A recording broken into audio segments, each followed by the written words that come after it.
पूना गाडगीळ आणि sons limited 1832 पासून। मनोज जरांगे मुंबईत दाखल, विविध ठिकाणी जरांगेंचं जंगी स्वागत। आजपासून आझाद मैदानात मनोज जरांगे यांचं आमरण उपोषण। मराठा समाजाला ओबीसीतून आरक्षण देण्याची मागणी। आझाद मैदानात मोठ्या प्रमाणात मराठा बांधवांची गर्दी। एक मराठा लाख मराठाच्या जोरदार घोषणा। ओबीसीतून आरक्षण देण्याची मागणी।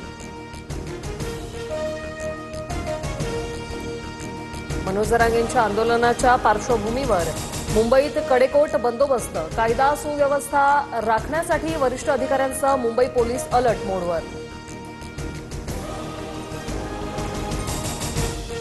जरांगेंच्या आंदोलनाची चौकट हायकोर्टाची, सरकारची नाही। कोर्टाच्या नियमांनुसार आंदोलन झाल्यास हरकत नाही, मुख्यमंत्री फडणवीसांकडून स्पष्ट।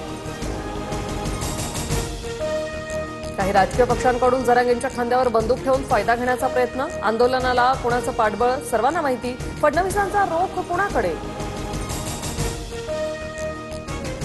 मराठा समाजाचे प्रश्न आम्हीच सोडवले आणि पुढेही आम्हीच सोडवणार। मराठा ओबीसी समाजावर अन्याय होऊ देणार नाही, मुख्यमंत्री फडणवीसांची ग्वाही।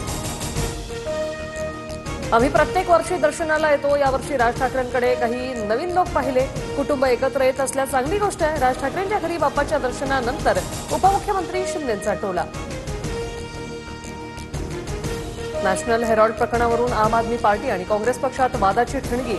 नॅशनल हेरॉल्ड प्रकरणात गांधी कुटुंबातील कोणीच जेलमध्ये का गेलं नाही, अरविंद केजरीवाल यांचा सवाल। तर सत्ता गेल्याने मानसिक संतुलन गमावलं, काँग्रेसची केजरीवालांवर टीका।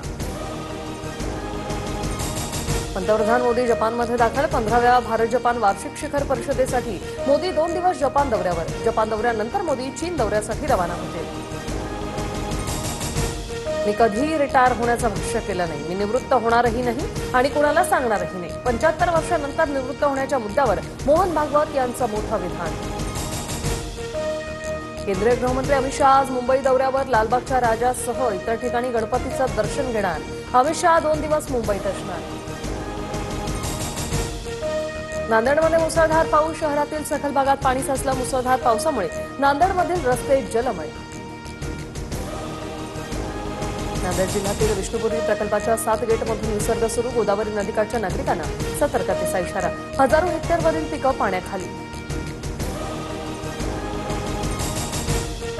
शक्तीपीठ महामार्गाच्या भूसंपादनाचा आदेश पारित। कोल्हापूरला भूसंपादनाच्या आदेशातून वगळलं। वर्धा ते सांगली जिल्ह्यापर्यंतच्या भूसंपादनाला मान्यता। 31 डिसेंबरपर्यंत केंद्र सरकारने कापसावरील 11% आयात शुल्क हटवलं। महाराष्ट्रातील कापूस उत्पादक शेतकऱ्यांना फटका बसणार। विरोधकांकडून केंद्र सरकारवर टीका।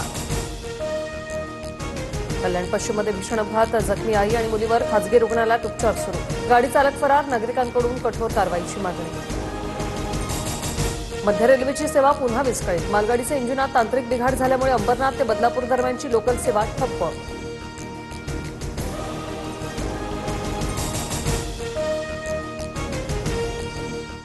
पूना गाडगीळ आणि सन्स लिमिटेड 1832 पासून।